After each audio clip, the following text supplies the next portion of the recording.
Well, joining us in studio, we usually see him in Washington, Behnam Taleblu, a senior fellow at the Foundation for the Defense of Democracies. But first, let's jump to the UN and our senior U.S. correspondent, Mike Wagenheim. UN maybe not as inviting a place for the president of Israel than the U.S. Congress, Mike, but what is his business there today?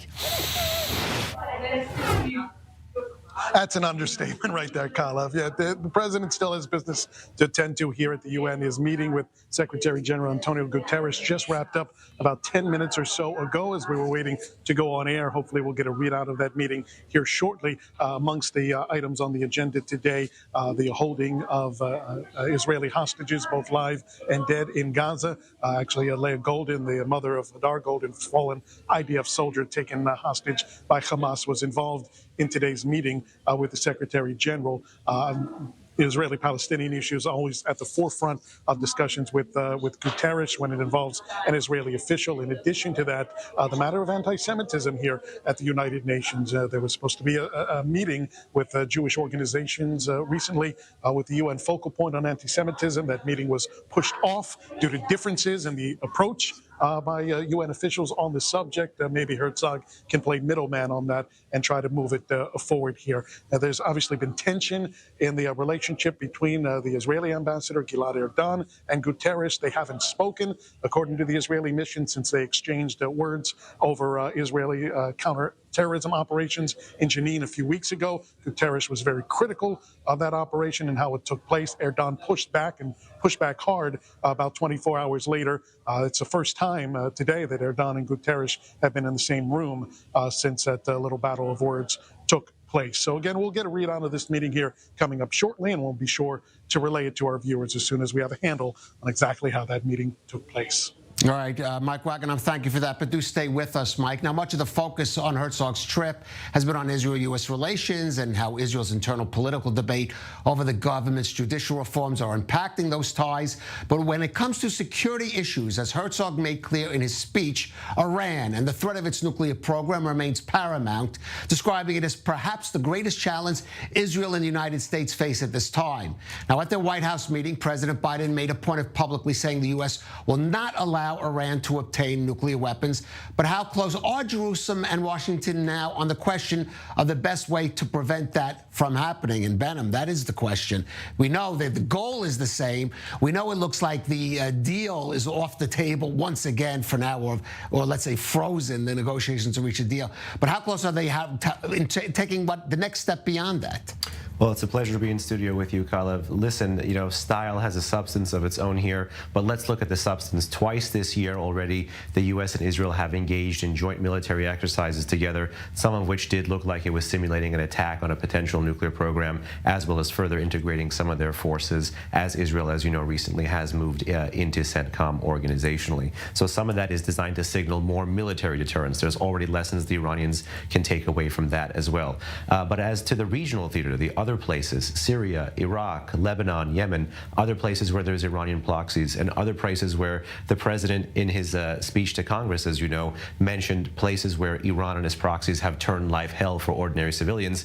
U.S. and Israeli policy actually are a little bit more of a mismatch in that short term as to pushing back against Iran and its network in those jurisdictions. Now, it just was, I'm losing my sense of time, a few months ago, we were still talking about a revival of the Iran deal in a curtailed form, a less for less, or a mini agreement, and yet then all of a sudden, with some developments in Iran as well, that chatter seems to have stopped. Are we correct in assuming once again the process for a revived nuclear deal is either off the table or frozen?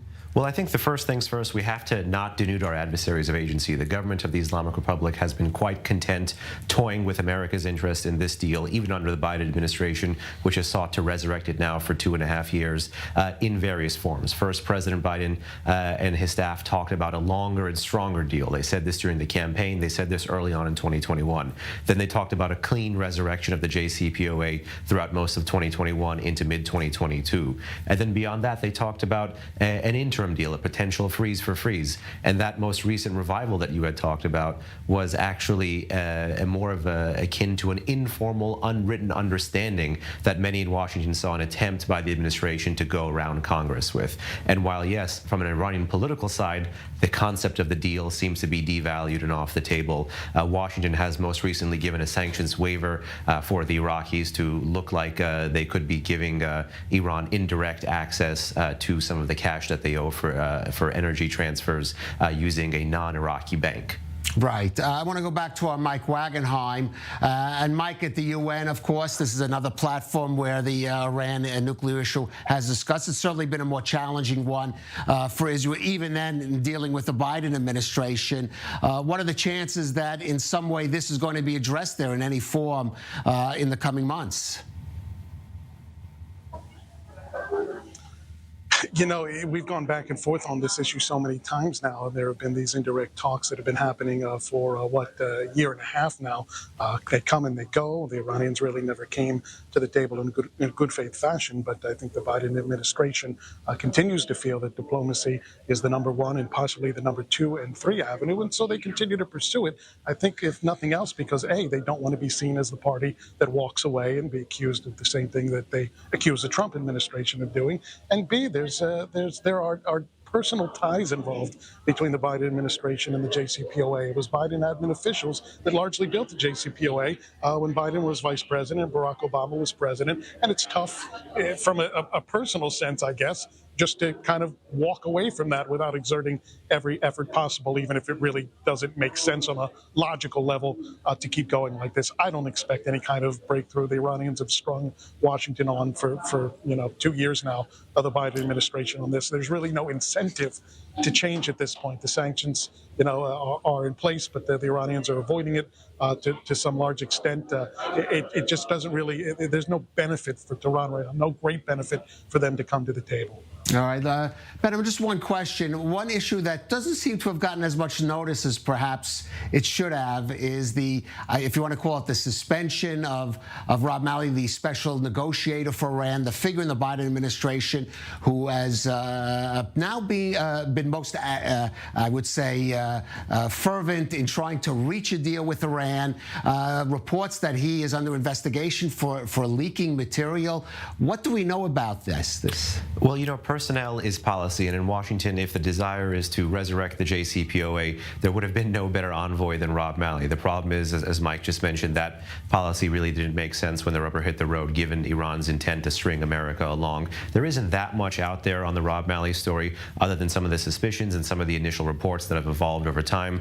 We know that for about 2 months he was suspended with pay, and then much more recently suspended without pay. During that period of time, he wasn't seen briefing Congress. During that period of time, the max engagement people reported was that he was in the State Department building and that he had allegedly met with hostage families, and that beyond that, the clearance-related case pertaining to his suspension had been kicked up from the regular DSS process to the DOJ/FBI process. So there's more U.S. government agencies involved. It's too soon to tell.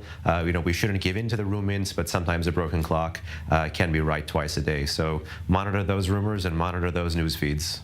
All right, Behnam Ben Taleblu, Foundation for the Defense of Democracy, is happy to host you here in our Tel Aviv studio. Thank you for that. Let's move now to politics. The gloves are